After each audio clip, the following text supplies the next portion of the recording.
For everyone that's just joining, my name is Amy and I work at a national charity called the Reading Agency, and it tackles life's big challenges through the proven power of reading. And we're so excited to welcome you all to our second Reading Well for Teens event, where we're going to be talking about teenage well-being, mental health, and how reading can help. So I'm going to introduce you to two of our lovely authors that are joining us this morning. We've got Aoife Dooley and Rhian Ivory, who are going to tell us a little bit more about their books, which appear on the Reading Well for Teens list. So Reading Well for Teens is a brand new book list developed by the Reading Agency and in partnership with Libraries Connected. It aims to support mental health and wellbeing of teenagers, provide information, advice, and support to help teens better understand their feelings, handle difficult experience, and boost their confidence. So we're joined by author Aoife Dooley, who is an award-winning illustrator and author and comedian. She's also a graphic designer and public speaker. In 2018, Aoife was diagnosed as autistic at the age of 27. And since then, she's spoken about her own experience at many events, which has resonated deeply with audiences. She shared how a diagnosis has truly helped her to begin to understand herself, and has created comics and diagrams around the subject of what autism is to her. So she's going to be telling us a little bit more about her book, Frankie's World, this morning. And we're also joined by author Rhian Ivory as well, she was born in Swansea, but moved to the Brecon Beacons, where she went to school. She studied English literature at Aberystwyth and then trained as a drama and English teacher, writing her debut novel during her first few years in teaching. And then now she's just finished writing her 9th book, The Bletchley Park Mystery. So that's fantastic. So Rhian's going to be talking to us a little bit more about her book, Hope. Both of these books appear on the Reading Well for Teens list. So we are going to have a little bit of time at the end of today's session for questions and answers. So if anyone has any questions that you want to ask to either of the authors, please do pop it in the chat box at the bottom, and we'll try and get through as many as we can. So we're just going to start off by hearing a little bit more about both of the books. So I'm going to hand over now to Aoife to hear a little bit more about Frankie's World. Hi everyone. Oh, I just don't know where my voice went there. Hi everyone. Hope you're having a good day in school, if you're in school or if you're at home or wherever you're watching.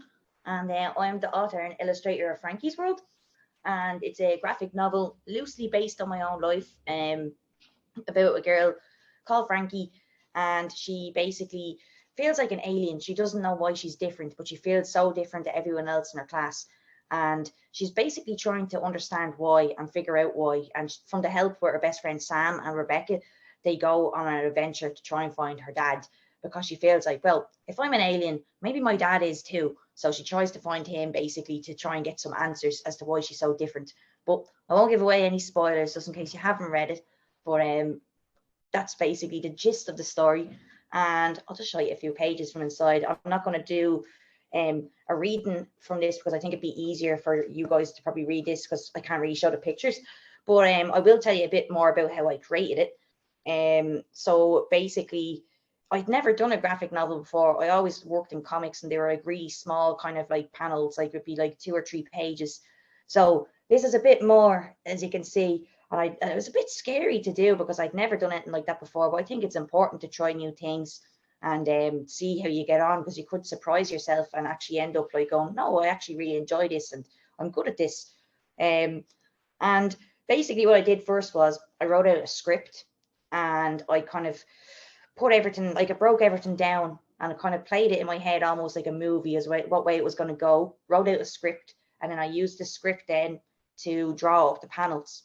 But I will say that there's no kind of right or wrong way of making comics. It's whatever way you find easier. And I've actually started making them where I just play it in my head and just kind of draw on the page now, and then the words come with that. And I find that works easier for me, but some people find it easier to write the story first and then draw. So it's completely up to you what way you want to do it.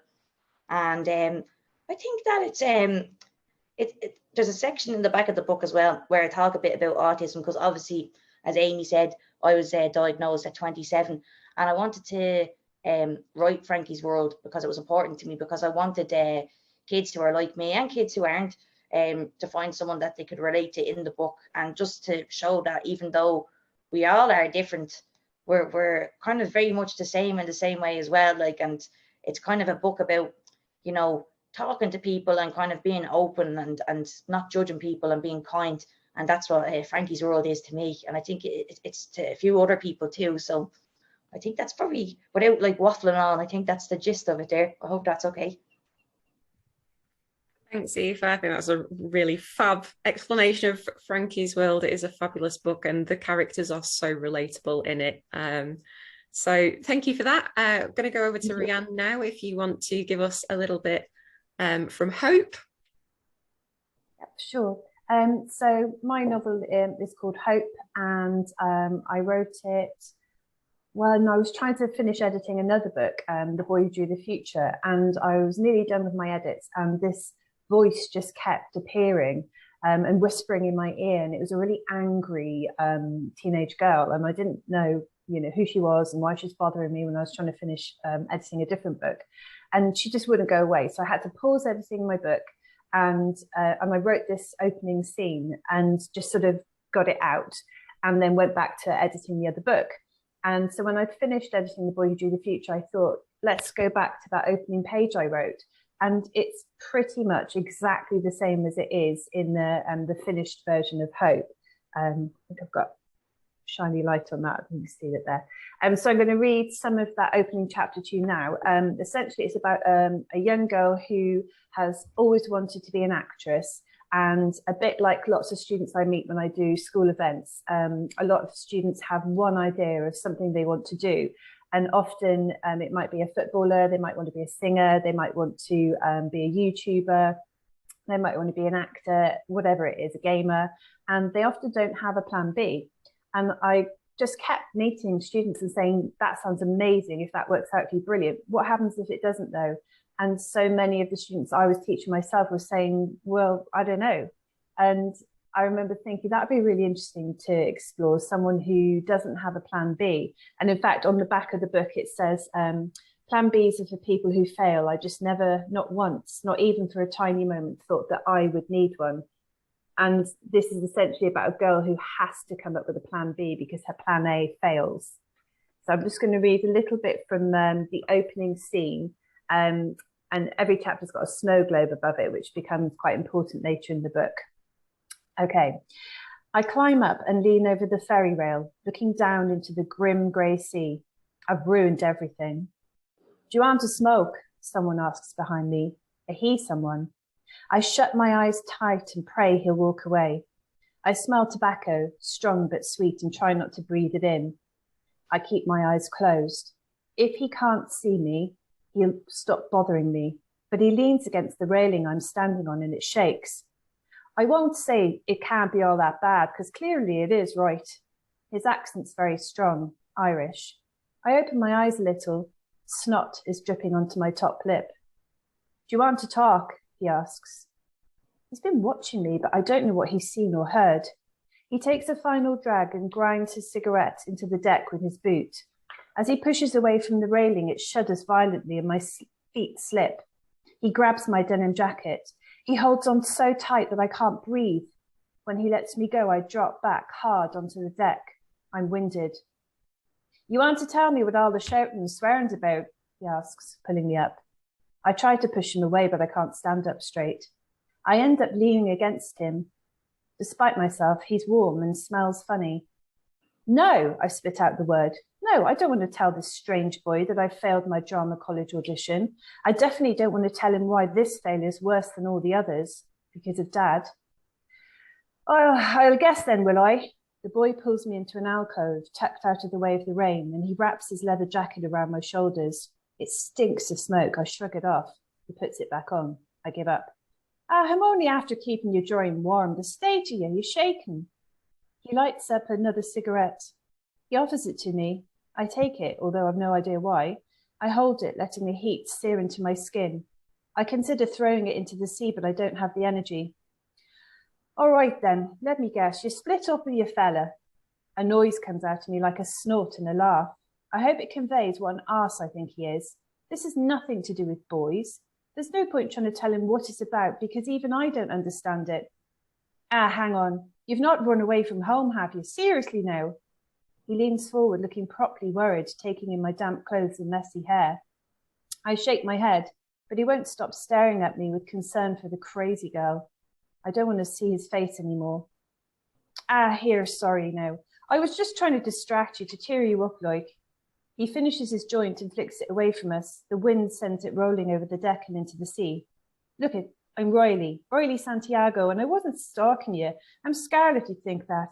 I only came out here for a cheeky smoke, and I heard you wailing and whining, and I could hardly walk away now, could I? I'm fine, I lie as I shrug off his jacket. Is there someone I can get for you? Who you're on the ferry with? No, I don't need anyone. The last thing I need is my friends seeing me like this. All right then, well, if you won't let me get someone, I want your phone number. He holds out his hand. I ignore him. He walks to the door with a threatening look on my face. I reach into my jacket and pull out my phone. I'm going to put your number in your phone, and I want you to call me or text me, whatever, that's the deal. I can't let you go the state you're in. Even though he's sort of making a joke, there's something serious there. He means well, I think. He stays far too close to me, taking his sweet time typing in numbers and letters, then puts my phone back in my top pocket before pulling me back into him by the edges of my jacket. I don't move away. He's deciding what to do next. He locks both his arms tightly around my back and smiles at me, and for a stupid second I think he's going to kiss me. It makes me feel nervous. Okay, whatever it takes to get rid of you. I was fine until you came along. I push him away. He laughs as if it's funny, but he does let go of me. No, I won't lie and promise it's all going to be fine, but I have a feeling about you. A weird feeling, but it's a good one, you nameless girl. He opens the door, lifting his feet carefully so he doesn't trip over the ferry. Hope, I shout just before the door closes. My name's Hope, I add, in case he thinks I'm just shouting random words at him. He waves his hand to say goodbye or I heard or whatever, and he walks into the steely restaurant. The ferry sounds its long horn as it approaches the docks. Home. And that's the end of chapter 1. It's pretty much the same as the original version, which never happens to me. I always have to rewrite. But that chapter I saw a bit like Aoife was saying, like a film in my head, and it was just easy to bring it to life. And this voice, this girl, Hope, her voice was so strong, but I didn't have a clue other than she failed her drama audition about why she was so angry. And she stood on the top of the ferry rail, and this boy thinks she's about to chuck herself into the sea. And she's not. She's just raging with the world and has no control over her rage. And throughout the book, she has to let go of plan A and come up with plan B and deal with her anger. Right, I probably talked for way too long. That's enough. Thanks, Rhian.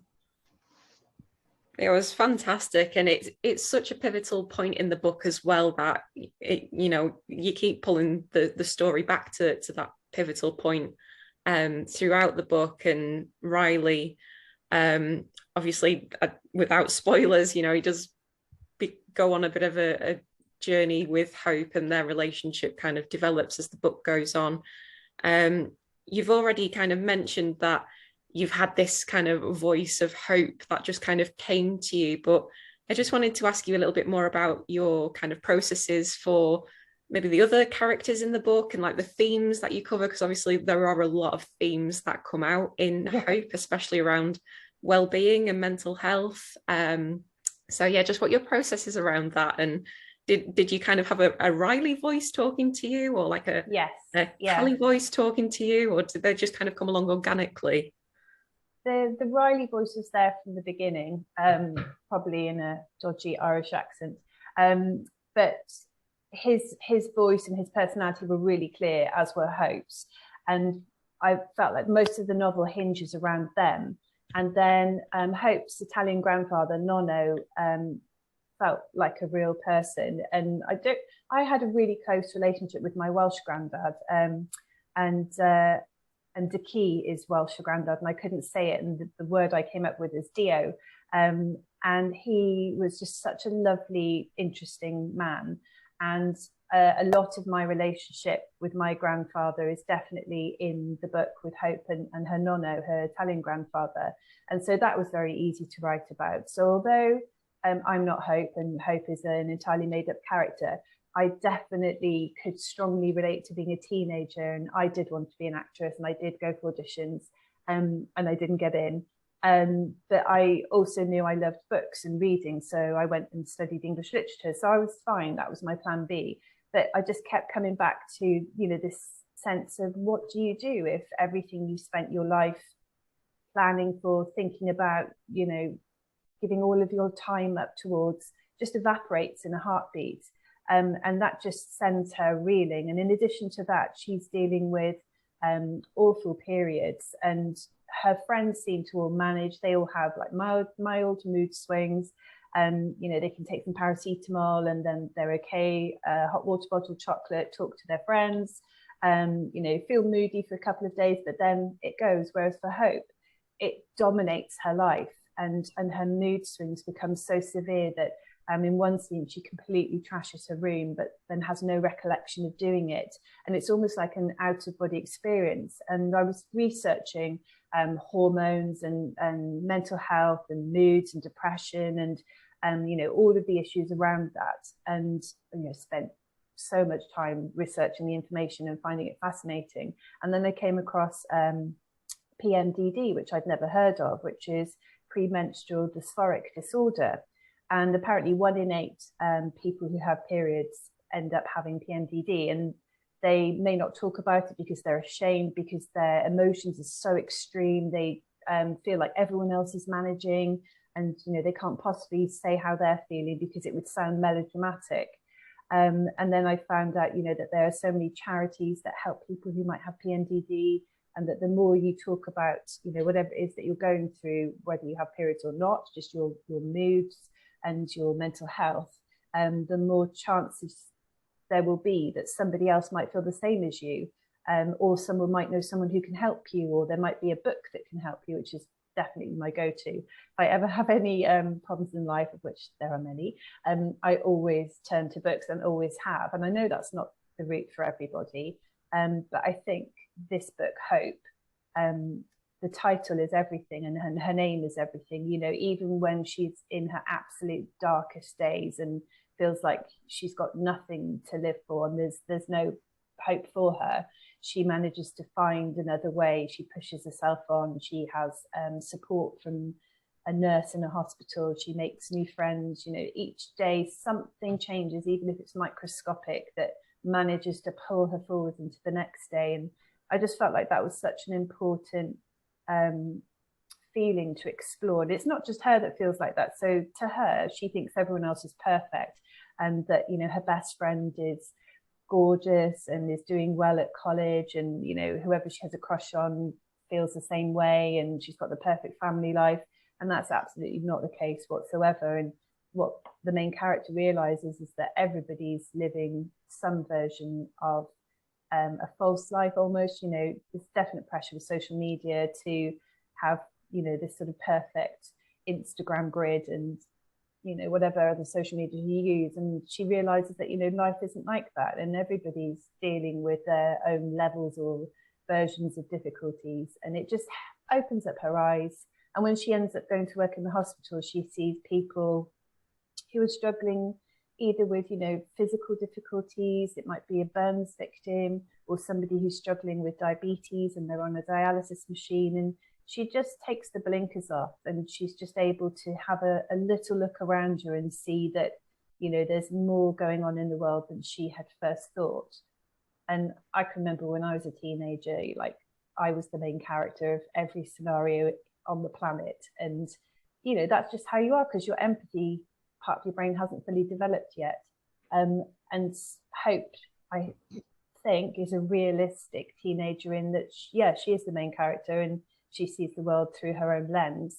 But as she tries to find out what she's going to do the rest of her life, she's a little bit more open than she was at the beginning of the book. Thanks, Rhian. And that's a really lovely point as well, about people not necessarily knowing what's going on in other people's lives. And I think that's a message that really comes very strongly across in Aoife's book, Frankie's World, as well, with the various different pupils in Frankie's class that you get introduced to. You've got Nadine and Shauna, who are the class bullies, who, again, at face value, you just think they're a bully, but you might not appreciate what's going on behind the scenes. And Frankie similarly gets picked on by her classmates, and them not really appreciating what Frankie's going through. So I'm going to kind of pass over to Aoife now as well, with a similar kind of thread of, how these characters kind of came into being, and the themes that you've kind of gone for in Frankie's world, because Frankie's world is very similar, some really big themes that come out through the book, and just kind of what your process is for going through that, and how the characters really have kind of go on that journey through the book, so that you find out that other side of them. Yeah, it kind of, it was a big learning curve for me, because I kind of went, basically the first thing I done anyway was, I was very lucky that I held on to these, because if I didn't have these, I probably wouldn't have, well, I do have a really good long-term memory, so I was able to kind of go back into, like, being a teenager and kind of seeing how I felt. But I also have these, I'll show you really quick. Now, I'm not going to open these and go through them, because they are the cringiest thing you will ever read in your life, but I have all my diaries from when I was a teenager, and these are all from, like, ranging from when I was about, I'd say, 12 up to 17. So there's a lot of material in there, and it was really kind of, when I was reading these as an adult, I realized how lonely I was as a teenager, because I didn't understand who I was, because obviously when I was young I didn't know that I was autistic. So a lot of the book is based around those feelings, and just feeling different to everyone else, and everyone else knowing that you're different too, but not understanding why. And I just remember how that felt growing up, and it was kind of, it was very like, you always wanted to know what it was. So I wanted to, like, Frankie kind of was always there in a way, but like, it only kind of was something that I thought about after getting my own diagnosis, because before that I didn't know that I was autistic. And there are a lot of different themes in the book, like Amy said, and it kind of covers different kind of things. Like, so Frankie's mom, for example, has a heart condition, so she's always in and out of hospital. And that was very similar to my own childhood. My mom was very sick, and she'd be in and out of hospital. But then equally, she wasn't sick, and she was, going to the gym and doing shopping. So she was just like a normal mom, like anyone else's mom to me. And I wanted to include kind of like those kind of bits in the book, because I think that, like, it's quite common that someone would have someone in their family that has some kind of condition that they're dealing with. And I remember also when I was in school, I didn't know anyone who had a mom who wasn't well, or who was sick all the time. And that kind of was lonely too, because I had no one who could relate to that. So I suppose in a way I wrote Frankie's world to kind of give myself, my younger self, a hug, but also equally for any other kids who are kind of going through similar. But I wanted to kind of keep it kind of I suppose I kind of like, it's easy to write in a bully, right? And to have them as, like, the meanest person in the world, and, they have no empathy, and they don't care about anyone. But I actually, from my own personal experience of being very badly bullied inside and outside school, I think a bully is someone who has been treated badly themselves, and they've been either bullied themselves at home or in school, and it's all they know. And that's the way I wanted to portray Nadine. So that's why you can kind of see in certain parts through the book where Nadine's mom is being really nasty to her about how she looks, and saying she should look a certain way, and don't wear that top, it makes you look fat. And she has all these comments coming at her from her mom all the time. So her mom is nasty to her, and in turn she's nasty to other people then, because she doesn't know how to be nice. So I didn't want to make her this big bad evil guy who, like, has no kind of moral compass whatsoever, because I think that a lot of people do, and they're just misled in that way. And that's hard for someone to say, hard for, like, because I got bullied very bad, like physically and emotionally. So I can understand how hard it is to be bullied. But I think there is that kind of thing there about, like, even just talking to someone as well. You don't know how that might change their kind of like view of you. Like, for example, like giving people a chance on both sides. So there's a lot of, like, when I was in school, I would have been known as the weirdo. So, like, no one would have really talked to me, but I would have really loved if someone had. And I think that's what Frankie's world is about, is just showing that, like, being different is good, that it's not a negative thing, that, like, if you're different, you should be proud of, like, being different, because why would you want to be like anyone else? And that's kind of, I know it's easy to say that as an adult, but, like, I think you should know that when you're young as well, because being different is the best thing you can be, because it's, if you're being yourself, that's the best version of you that you can put out there. And just there's loads of other themes in the book, but I think the bullying is, like, one of the main things. And I think that's kind of quite consistent for a lot of people and kids on the spectrum. who would experience bullying in that kind of way. So I wanted to portray that as realistically as I could, because I knew when I was growing up I had no characters that I could relate to, or someone who had experienced similar things to me. So I think that's really that was the really important thing, I think, was just to show that anyone who's going through a similar thing, that they're not alone, that, like, you know, there are other people out there being through similar. And I think it has helped some kids in that way. I'm trying to think if there's any other teams in there that's kind of different. It's not really a common theme, but you can see how Frankie's mom is kind of a bit more supportive than our dad would be. He's kind of like a typical like dad, where he's just like, oh, I'm just going to work, I'm doing this. But I think that our mom is a bit more supportive. Just like kind of things in there that I loosely based on my own life. And then there's other things that like would have been completely I would have, you know, like this school and having friends. I didn't have many friends in school because I was different, but I did have a friend like Sam who was a wheelchair user, but they left in third class. And we always, in the book, we always did get picked last for chasing. And because I'm autistic and I'm outspoken and sometimes I say the wrong thing, I used to always get really annoyed that she was picked for chasing before me. And I was like, well, but she can't run. Like, why did she get picked before me? And so you can understand maybe why I didn't have any friends, because I was very blunt in the way that I said things. And I didn't mean it though. So I wanted to kind of put all those kind of experiences in the book, and just those kind of cringy moments that I think we all have, but we're afraid to talk about. And I think, I don't know if I answered your question or if I waffled on there, because I do that a lot. So I'm sorry if I did. That was perfect, Aoife. And yeah, I think a really lovely demonstration as well of how the characters interact with each other and the different relationships, and how relatable that is to teens and adults out there growing up. And it's a very similar theme that I've kind of pulled from Rhian's book as well, with Hope. We kind of, you know, we go on a bit of a roller coaster between Hope and her mum, and even just the different relationships of the people she works with over the summer and her best friend. And I just kind of wanted to ask you, Rhian, kind of like what did you want people to really get from those different relationships? Because they are quite relatable. And I think at some point in everyone's life, everyone kind of goes through that roller coaster of emotions. But how important was that for you to show to readers that, you know, there are lots of different relationships and different stages in people's lives? Yeah, really important. A bit like Aoife was saying about Frankie, and when you said, you know, you felt very lonely as a teenager, that there wasn't anyone else around you who you felt you could identify with. I just felt like Hope feels like that. She feels very isolated because she's ashamed of how she feels.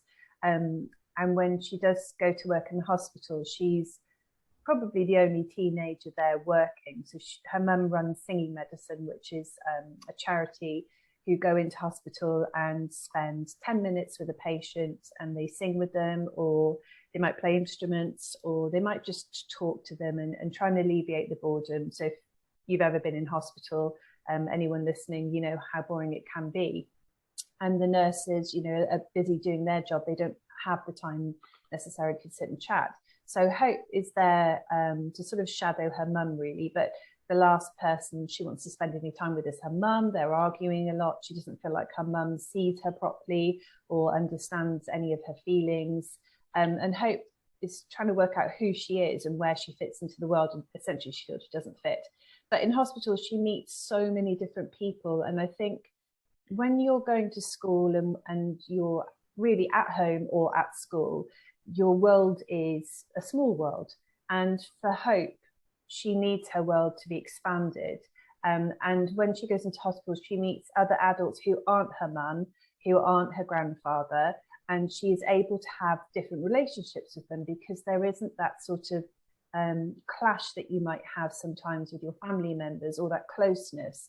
And she's able to try on different versions of herself, which everybody wants to do, particularly when you're working out who you are and, you know, the kind of person you might become once you leave school. And when she meets various different patients who have different issues going on, different problems, she starts to sort of have a relationship with them, and she becomes another version of herself, and she's able to start helping other people, which gives her such a sense of well-being. that she would never have imagined before. You know, her mum goes to work and she's vaguely interested in what her mum does, but not really. And she doesn't sit in school thinking about her mum's day and what her mum's up to. So when she's forced to see what her mum does as her job, she starts to think, well, maybe there's something in this, and maybe I don't have to spend all my time thinking about me and my feelings and who I am, and, you know, sort of examining her soul all the time. You know, when she's out of her bedroom and out of her own head, she actually starts to breathe easily, and hear other people's situations and meet people from, you know, all different ethnicities, cultures, different languages, different age groups, different families. She meets so many different members of staff, and she starts to see what the world is really like. And it's a huge learning curve for her. And then in the background, you've got Riley, who is also going through his own issues. And they sort of, like Amy was saying, they sort of go on this journey together. And to start with, I had Riley as an anti-hero, a baddie, and Aoife was talking a lot about baddies. And in the sort of first draft of Hope, he was going to be quite a dark character, actually, and not very good for her. And then I decided I didn't really like that. And, you know, I wanted him to develop as a character as well, and not be the sort of stock, not a bully, but a baddie. And I completely agree with what Aoife was saying about bullies. And I was bullied. I imagine probably most people have been bullied to some extent if you've been to school. And when I was younger, we moved around a lot. So I ended up going to at least 3 or 4 secondary schools.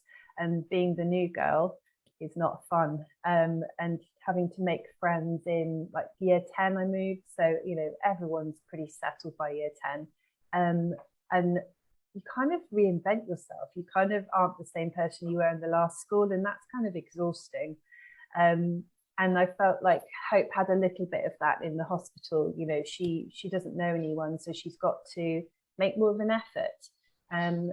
And there are unpleasant people, you know, in school, there's unpleasant people at work, and she has to sort of learn how to deal with that as well. And in a way, her best friend, various readers have said, oh, I think Callie's actually a bit of a bully to Hope. She kind of dominates her and, you know, doesn't let her be her authentic self, which is what Aoife was talking about.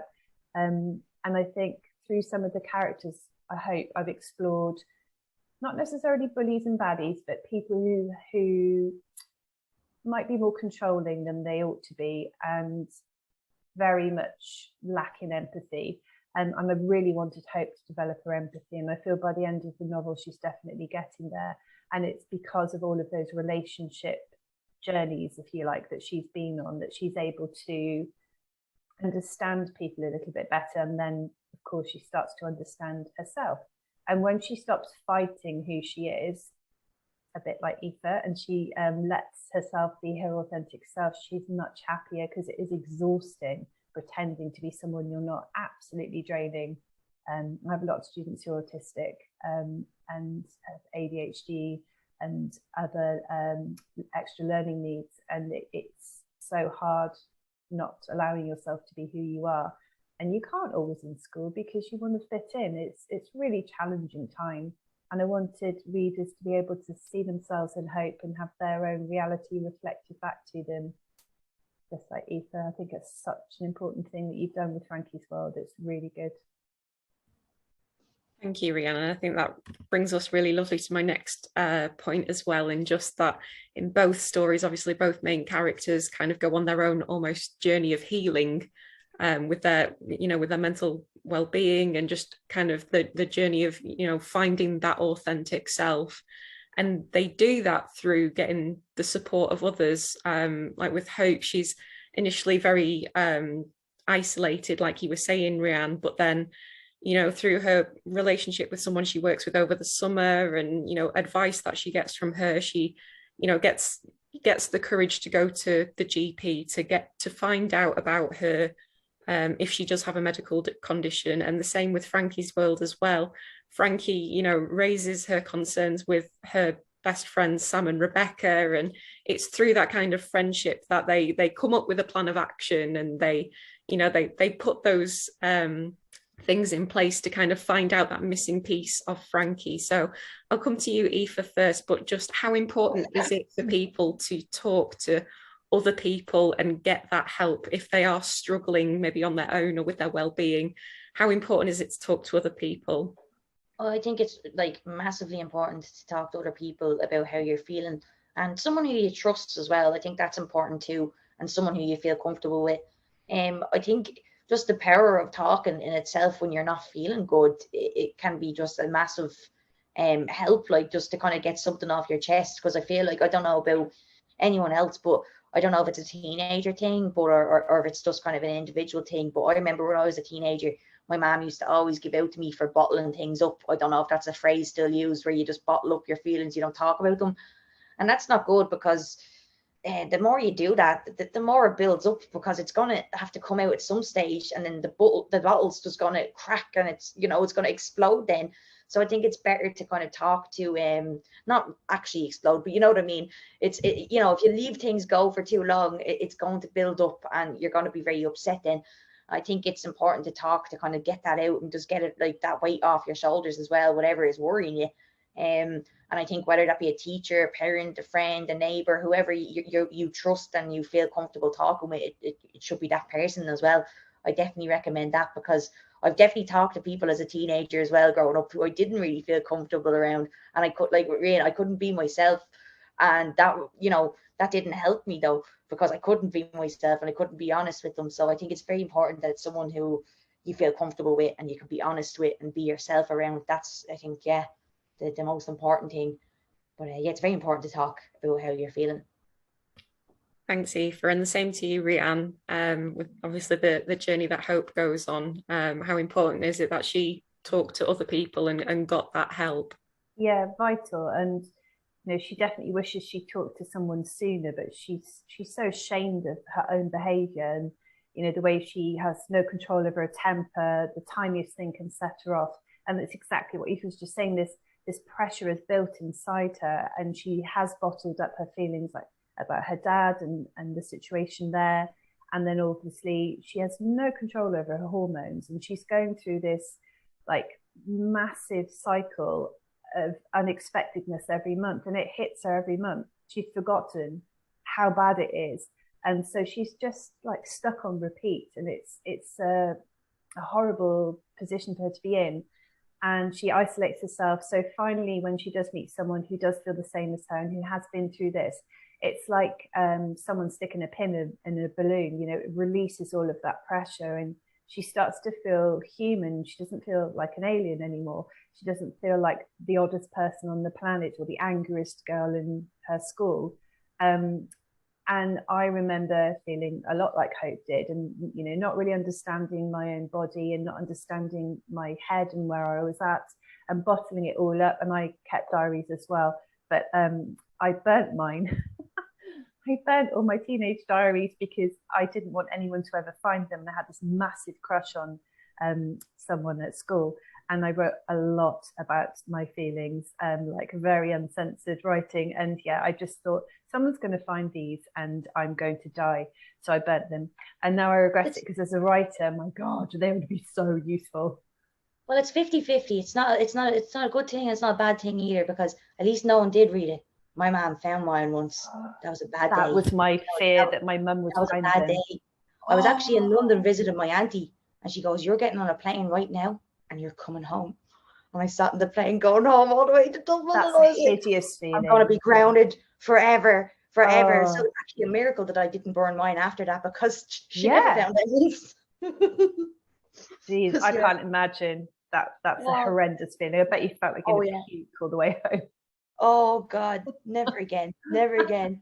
It's like, I don't know, it'd probably be similar feeling. I don't know what schools are like now, but I remember if you had like a phone in school, like a smartphone or anything, and you have it in your pocket, obviously you're not meant to have your phone in class, but you know that feeling you get with the fright when a teacher sees you with your phone. It was kind of like that same feeling, like that. Like, I bet, yeah. It's like when your parent says, can you come and sit down in the kitchen, please? We need to have a talk. It's like, oh my God, what if they found out? What do they know? Yeah, that's horrendous. Yeah. So yeah, talking about your feelings is good. Maybe don't keep diaries, kids. It's not safe. Thank you both. And yeah, I think really good points there about the importance of talking to other people. So we've got a couple of questions that have come in through the chat box. So we're just going to go over to those ones now. So our first question is, I love the way true lived experience is embodied in the characters in both these books. I think it makes for a truly authentic read, helping readers both feel represented and enable others to step into different shoes. Did this make the writing of these books a very emotional experience for the authors? So I'll come to you first, Aoife.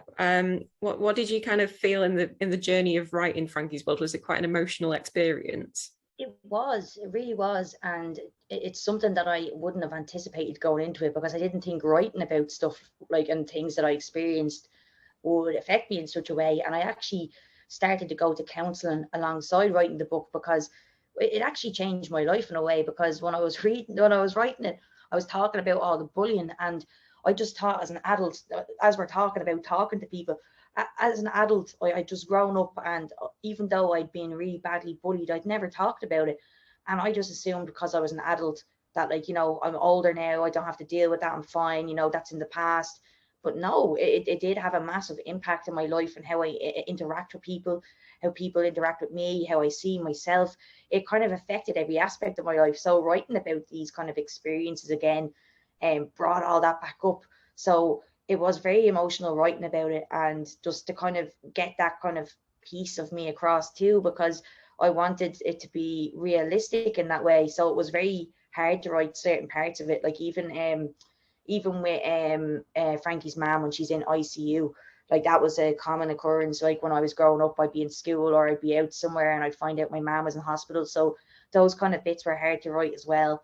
And just kind of, it was really like just like a deep dive into your past, and kind of you're almost being forced to deal with something, but that you didn't know that you had to deal with. So it was kind of difficult in a way, but equally it was quite freeing, because I did talk about it then, and I feel like it really helped me, and I feel like it's helping others now, me speaking about my experiences. So might not help everyone, it might not be for everyone, but I know it's helped a few people, and that's good enough for me, I think, as well. So, yeah. Perfect. Thanks, Aoife. And same to you, Rhian. How was it quite an emotional experience with writing Hope and the journey that she goes on? Yeah, and firstly, can I say what beautifully worded question that was? Whoever submitted that, good writing. Yeah, so I think writing is therapy, and even if you don't think you're a very good writer, I think when you write something down, even if it's a list, it's bullet points, you're getting something out. And if you struggle with talking to people, it's another way to have an imagined conversation that you're not actually going to have, but you can almost imagine yourself speaking about your problems and then think, well, what would be the answer? What would I say to someone who is having these feelings? And there was a lot of that with the book. I was imagining what Hope might say to someone, and then all these sort of fictional people that I've created, what would each of them say back to her? And of course, they'd all say something different. So I did a lot of, I used to be a head of drama and used to teach drama. So I did a lot of sort of drama techniques with it as I was writing it. And one day I had the window open because it was really hot, and I was doing Hope's voice, and then I was doing, I don't know, her granddad's voice, her nonno's or something. And I suddenly realised that the postman was at the front door, which was right next to the window, with a parcel. Oh my God, I nearly died. And I've been doing it on the top of my voice as well, like not holding back and reliving, my wannabe actress experiences. And so, yeah, it was emotional and it was therapeutic. And some of the experiences that Hope has were ones that were close to mine. And also, it's not autobiographical, but you definitely tap back into things that have happened to you. There's certain scenes you write, and there's absolute triggers for something that's even very loosely connected to an experience that you thought you'd dealt with, or like Aoife was saying, you're an adult, so how can that bully who did push me in the pond at school when I was 7 still have an impact on me? How can I still remember coming up from under the water and sitting there with the whole class laughing at me, with frogs spawn in my hair, and pond weeds up my nose. You know, those things stay with you, and even if you think you've dealt with them, you either, you know, start writing about it or talking to someone, you realize actually 6-year-old me didn't quite deal with that and was told off for falling in the pond when actually she was shoved by this little cow. And you realize that, yeah, there's still stuff that hurts. And I definitely find writing is a really good way to experience that and get it out. Even if I feel like, oh, I don't want to talk about that just now, I'll write about it. And it may never go into a book and I may never show it to anybody, but it's a really nice form of therapy. You know, I've had therapy as well, and talking therapy definitely has helped me with, you know, various things that happened in my life. I'd highly recommend it. I resisted for years, but it's good for you. It's really good for you. You have to force yourself to talk about things sometimes. And I think, I know this book, like I'm sure, Aoife, you've probably had loads of people writing to you about it and getting in contact. I've had so many letters about hope and people saying that's how I felt, but I didn't feel like I could say that to anybody, but now I can say, oh, Mum, can you read this book? Because, you know, that's a bit like how I'm feeling. And it's just a nice way to sort of introduce the topic if you're not feeling comfortable about it. You know, you can refer to a character who's going through it, and it makes it slightly less awkward. Thank you, Rhian. And that's a really lovely point as well about different kinds of therapy and how writing can be therapy, and there's talking therapy. And one of the questions that's come through from the chat box is also, do both of you feel like reading can be quite a good therapy tool as well? I know, Rhian, in your book, you do mention books on prescription, and that's exactly what this Reading Well for Teens list is. It's that kind of prescribed reading for to go and get help and have a read. But yeah, do you both kind of feel like reading is another good form of therapy as well? I'll stick with Rhian and then we'll go to Aoife. Yeah, definitely. So when I've had something huge happen in my life, I remember one particular thing. I wasn't able to read fiction, which, you know, I read several books a week, and I've always got books on the go, and that's just how it's always been for me. And so I was really shocked when this big traumatic thing happened to me. I couldn't read, and I was broken. And I remember thinking, well, what am I supposed to do now then, if that's how I lose myself, or I read about that particular topic to help me? How do I sort of cope with this? And I started reading non-fiction, which I wouldn't normally massively read. And I just read non-fiction for months, and it wasn't all related to what I was going through. Some of it was, you know, nothing to do with what I was going through, but it helped for some reason. I don't really know why. I suppose maybe I couldn't use my imagination. It was just too much going on. But I found that reading non-fiction really soothed me, and it didn't require me using my emotions, I guess. That's probably what it was. So yeah, it that really helped me. And now I know I can do that. If something big happens again, it's quite nice to know that, you know, I could go back to reading non-fiction and audiobooks as well. I listened to so many audiobooks and like went on lots of walks. So it doesn't have to be that you're sat with a physical copy of a book in your hands. There's other ways, you know, to access reading. And particularly with my students who have dyslexia, I recommend, you know, audiobooks and or Barrington Stoke books, which are, you know, dyslexic friendly books. So there's lots of different ways to read. You know, there's a snootiness about audiobooks that it's not, you haven't read, but you've taken in that story and you've listened to it. And, you know, if you are upset or struggling with something, listening to an audiobook is a really nice self-soothing therapy, I found. Perfect, thanks, Rhian. And Aoife, the same question to you. Do you kind of find reading, or even just reading in any form, whether that's comic books, graphic novels, fiction, audio, how good is that as kind of a therapy or an outlet? Oh no, absolutely, and I agree with Rhian as well. It's one of those things where, you know, reading is for everybody, and it doesn't matter what kind of whether it's an audio book, a graphic novel, reading is reading. It's like whatever way you take it in. And I think it's important that people know as well that people learn in different ways. Like, we're not all the same. We're not all going to read like a novel and enjoy it and see it the same way. Some of us are more visual and will enjoy it that way. But I think it's very important. And just for like kind of Even like when I was growing up, I don't think reading was really a big thing for me. Like I couldn't sit down and read a novel because I couldn't focus on the words. It just seemed so boring to me. And it was only when I started reading comic strips and then like graphic novels, I really got into reading.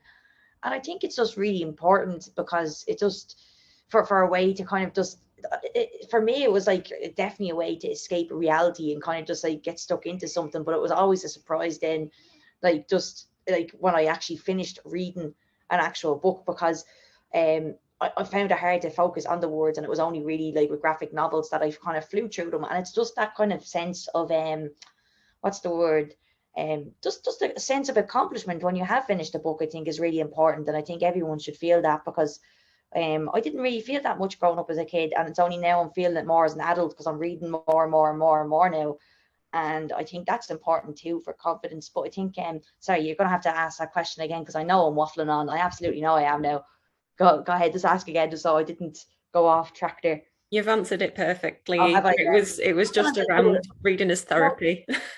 I think it's just like Frankie, I talk too much. So by the time I get to the end of my sentence, I'm like, what am I even talking about anymore? I don't know if I'm making any sense. You made perfect sense to us, Aoife. And that kind of brings us to our last question. So the last one we've got is just, do both of you, what kind of key message or advice would you give to your teenage self, or maybe to other teenagers out there who are maybe going through a bit of a tricky time? Like what kind of key messages or takeaways would you give to teens out there, or your younger self? We'll stick with you, Aoife, and then we'll go to Rhian. Yeah, I think one of the biggest things I would tell my younger self, or try to kind of get through to my younger self, would be to be myself. And I know it's such a simple message, but like to be yourself and be happy in yourself, because it's such a hard thing to do, especially when you are a teenager, I think, and you want to blend in, you want to fit in with other people. But honestly, I think if you can be yourself and you're a teenager, like that's a brave thing to do. And I think it's a good thing to do, because, you know, you don't want to be like everyone else. You want to be yourself, and you're more comfortable being yourself. So I think my biggest advice would be to tell my younger self to not be afraid to be me. And I think that's kind of like what I'd like to say to other teenagers. Don't be afraid to be you, be yourself, and never hide yourself away because of what other people may think. I think that's like, yeah.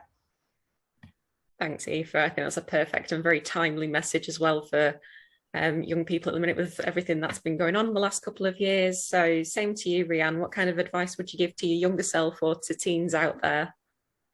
So a character in Hope tells her that your now is not your forever. And I have definitely used that myself. I've chanted it to get myself through a moment where, I wanted to throw things or throw people. So I think that's a really important thing to remember. Whatever you're going through, it won't last forever. It's a moment in time. It's your now, but it won't be your forever. And when you're in those moments, it's really hard to hold that. And I actually wrote it out and put it above my desk just to remind myself, because it's just so easy not to be able to focus on, helpful things when you're struggling. And that you need to be brave enough to ask for help. My character Hope, she doesn't realise help is out there, but it is. And it's out there for anybody who wants it. You just have to ask for it. And that's the bravest thing you can do if you are struggling with anything, whether you think it's small or it's large, is just being brave enough to ask someone somewhere for help. I second that. That's great advice. Thank you both. And I think that's a really perfect note to kind of finish on as well. Just be yourself, and when you need it, get help. So huge thank you to both Aoife and Rhian for joining us this morning. You've both been absolute stars. Thank you to everyone as well who has joined us and has popped questions in the chat box for us.